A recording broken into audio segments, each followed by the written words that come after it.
ओम शांति। आज संक्रांत का दिन है और हमारे भारतवर्ष में संक्रांत का दिन बहुत धूमधाम से मनाया जाता है। वैसे इसको पुण्य प्रदायक भी कहते हैं। ये त्योहार एक ऐसा है जो भारत के जो लोग हैं इसको नया साल आज के दिन ही मानते हैं। देसी जो साल है वो आज से जैसे जनवरी मास जो हम 1 जनवरी है वो तो विदेशियों का ही है। अगर देसी देखा जाए तो 14 जनवरी का ही माना जाता है। तो लोगों की बड़ी आस्था होती है आज के दिन हम दान पुण्य करें। अब चारों ओर देखोगे लोग दान करते हैं, सोचते हैं कि दान करने से भी जो ग्रहचारी होती है बोझ होता है वो हट जाता है। बहुत बड़ा अच्छा दिन है, शुभ दिन है हम सभी के लिए और आप सभी भाई बहनों को बहुत बहुत मुबारक हो। आज नए दिन की शुभकामनाएं हमारी। आज हम लोग जो युवा दिवस के रूप में यहाँ चाहे वो बहनें हैं हमारी चाहे वो भाई हैं, तो जो युवाओं के बारे में युवाओं के लिए आज हमने जो प्रोग्राम रखा है, तो वास्तव में देखा जाए एक युवा ऐसी शक्ति है, क्या वो नहीं कर सकती है। कठिन से कठिन अगर वो दृढ़ संकल्प कर लेती है, मैं कहती हूँ कठिन से कठिन कार्य भी सहज हो सकता है। अगर युवा जाग जाता है, अगर देश जागता है, समाज जागता है, गांव जागता है, क्योंकि युवा के अंदर इतनी शक्ति होती है, तन की भी शक्ति है, शारीरिक बल भी उसके पास है और मन का बल भी है। अगर युवा के पास श्रेष्ठ विचार है, ऊंचे विचार हैं, क्या नहीं कर सकता है। अगर एक विवेकानंद, आप देखिए एक विवेकानंद था, उसने कितने विवेकानंद बना दिए। क्या विवेकानंद हजारों थे, पर उसके अंदर तप था, तेज था, त्याग था और ईश्वर के प्रति अगाध भाव प्यार भी था उसका।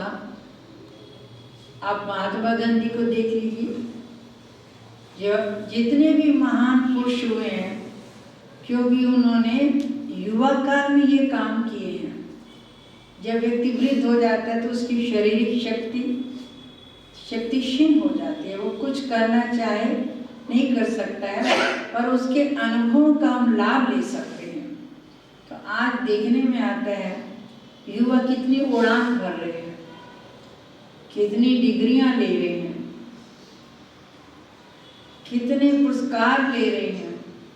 देखने में ही आता है, बाहरी रीति से कोई शक की बात नहीं है, हमारा युवा बहुत आगे जा चुका है।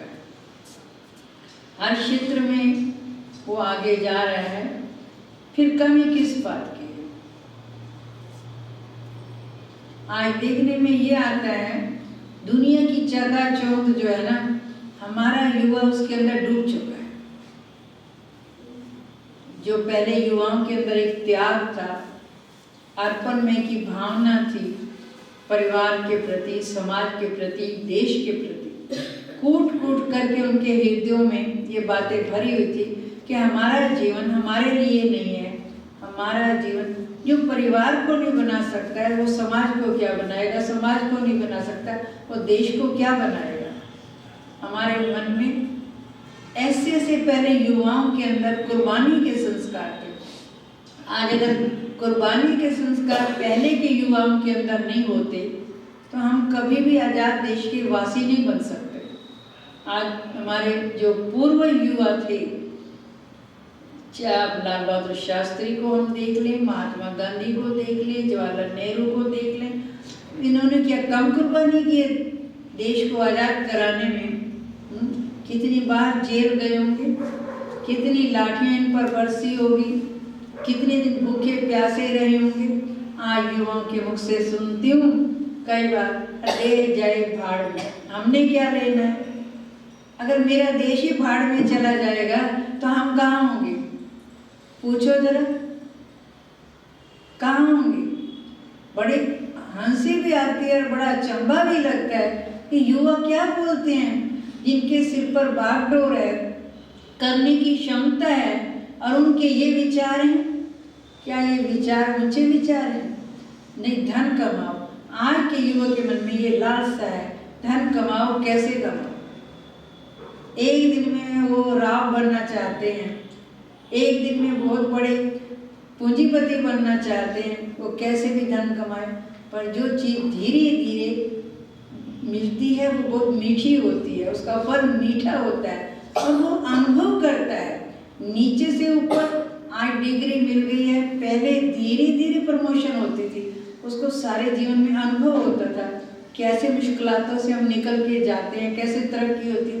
आज किसी को एकदम ऑफिसर बना दिया जाए, वो किसी को क्या समझेगा, उसमें तो ईगो आ जाता है, कुछ उसको अनुभव नहीं होता लाइफ का। और अनुभव एक बहुत बड़ी शक्ति है, बहुत बड़ी ताकत है। वो आज का युवा जो है व्यसनों का शिकार हो चुका है। शराब देखो, सिगरेट देखो, बीड़ी देखो, तंबाकू देखो, ड्रग्स देखो। आज मैं तो बहनों के लिए भी कहती हूँ, और इतना फैशन में चूर है, इतना फैशन में चूर है, उसको कुछ सोचता ही नहीं है। मेरी बात बुरी तो लगेगी।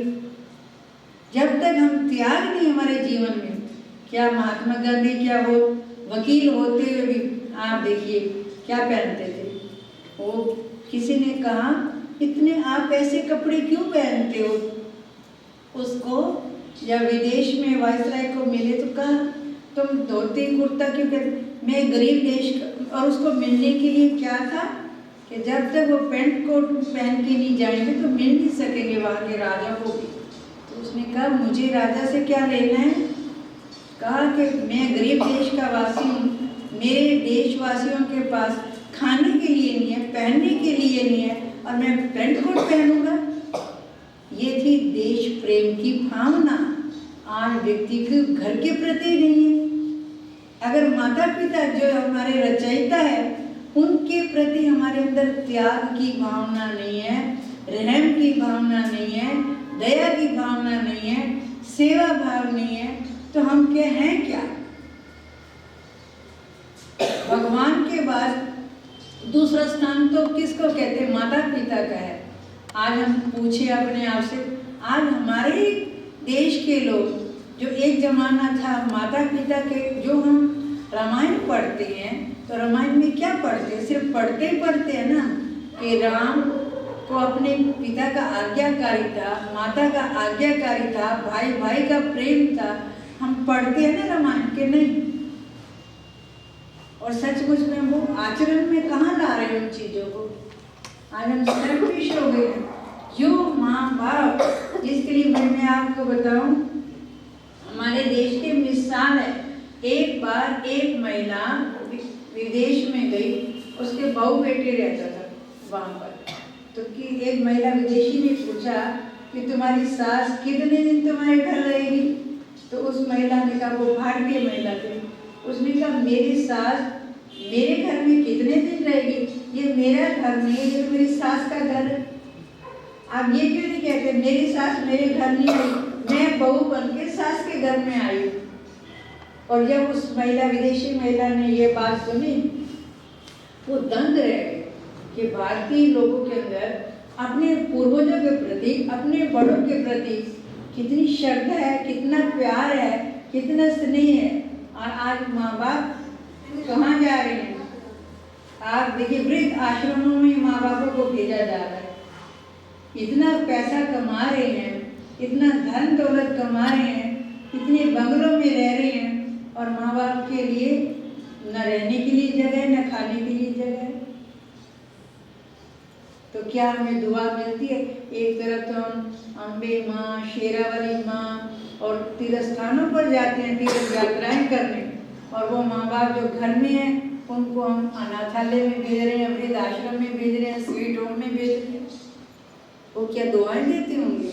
यही कारण है आज के लोगों के पास मन उदास, बेचैन, अशांत, दुखी दिखाई देते। लाखों कमा रहे हैं, वो किस काम का? पहले लोग थोड़ा कमाते थे पर सुख चैन से तो रहते थे।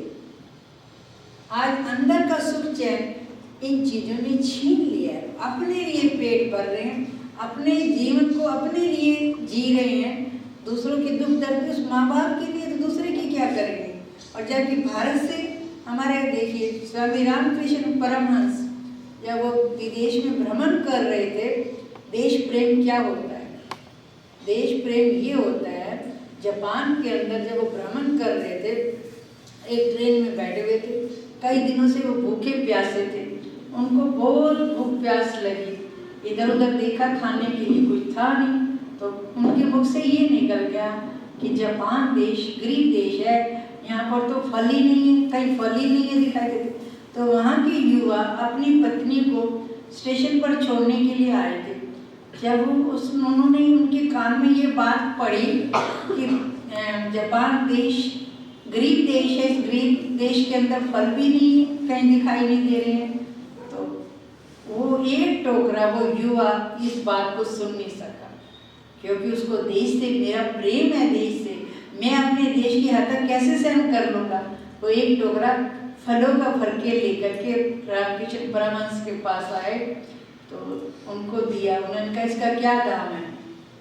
उस युवा ने कहा इसका कोई दाम नहीं है, इसका कोई दाम नहीं, दाम ये है कि इस बात को कहीं से और को मत बताना कि जापान देश गरीब देश है। ये है देश के प्रति प्रेम। और परिवार के प्रति प्रेम क्या होता है। जब हम मुझे याद है एक बार हमारे कॉलेज के अंदर प्रिंसिपल थे, तो वो प्रिंसिपल खुद अकेले रहते थे, अपनी पत्नी को अपनी माँ के पास रखा हुआ था। तो किसी ने पूछा आप खुद अकेले खाना बनाते हो, कपड़े धुलाई करते हो, और आपकी पत्नी आपके साथ क्यों नहीं।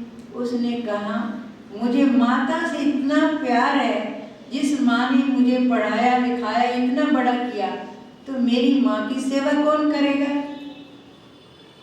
तो मैं यहाँ रहता हूँ, मेरी पत्नी मेरी माँ की सेवा करने के लिए वहाँ रहती है।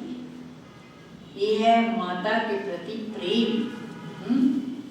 आज कहाँ गए वो भारतवासी जिनकी इतिहास के अंदर अगर हम देखें, भारत देश धन दौलत से अमीर देश नहीं था, सोने चांदी से अमीर नहीं था, परंतु यहाँ के जो लोग हुए हैं बहुत मूल्यवान हुए हैं, श्रेष्ठ आचरण वाले हुए हैं, और आप देखिए चरित्रवान हुए हैं। भारत का मूल्य गुणों से है, भारत का मूल्य पैसों से नहीं है, भारत का मूल्य चांदी से नहीं है। भारत का मूल्य जो आज व्यक्ति सोचते हैं बढ़िया कपड़े पहनना, बढ़िया खाना, टिप टॉप रहना, अरे इससे क्या वो मूल्यवान बन जाएंगे।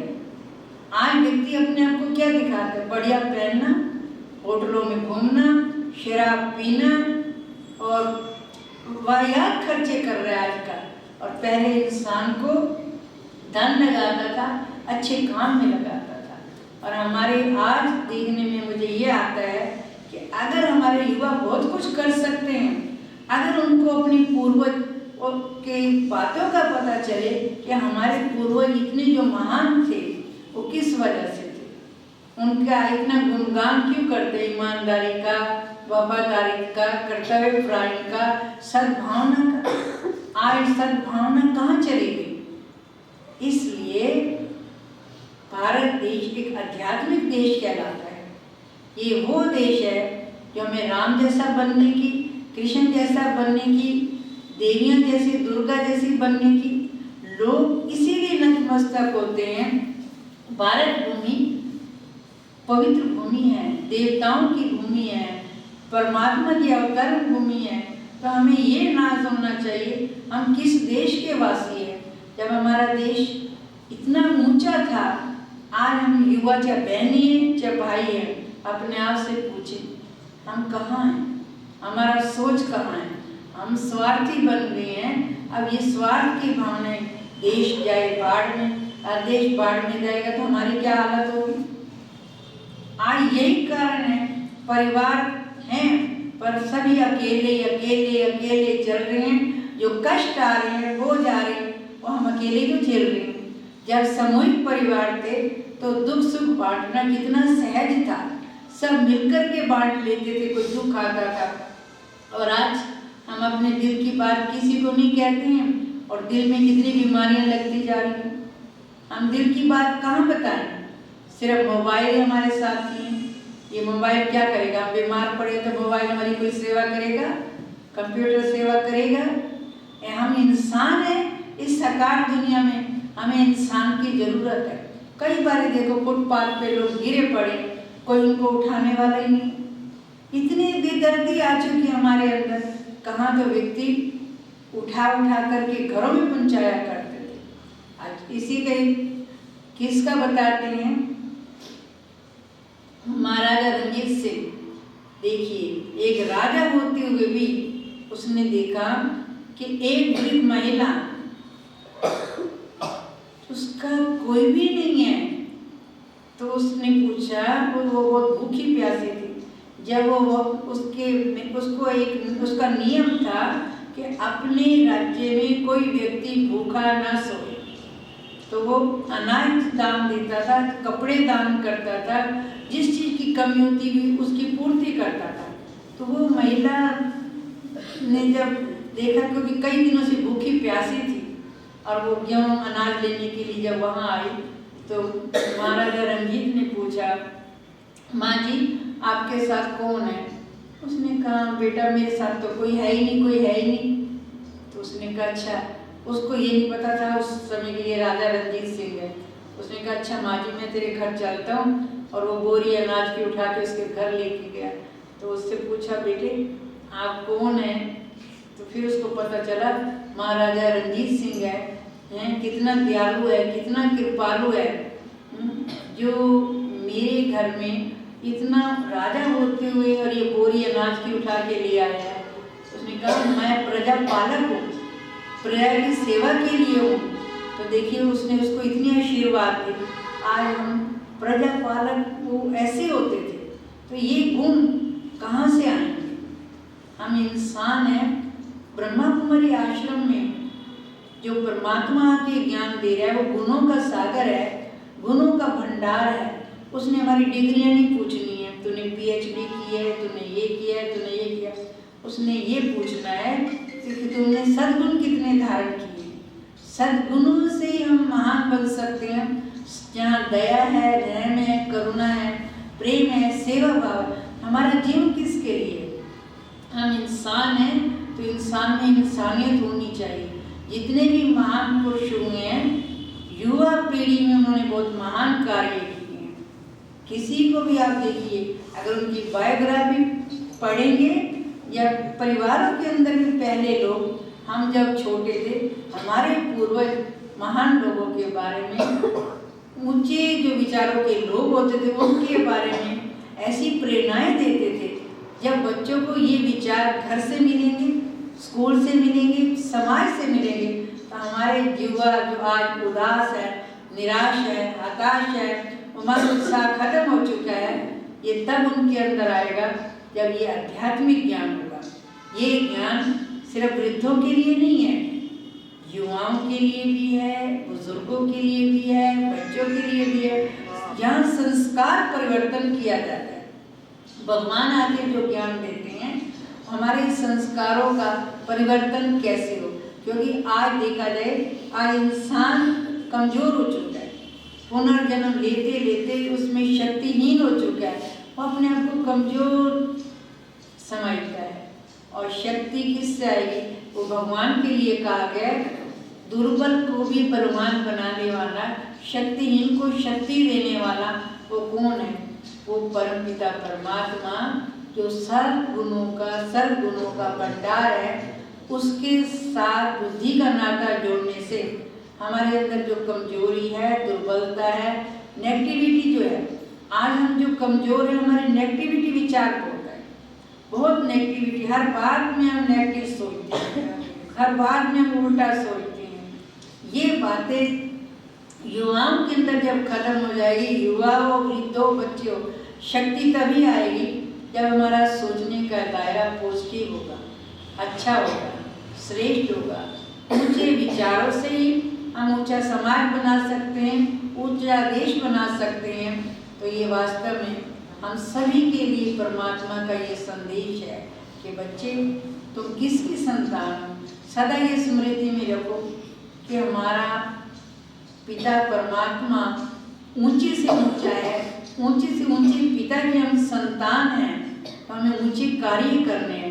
कोई महान बनता है अपनी पढ़ाई करके महान नहीं बनता है, उसको जितना महान होगा उतना निर्माण भी होगा। जितने भी महान पुरुष हुए हैं वो बहुत निर्माण थे।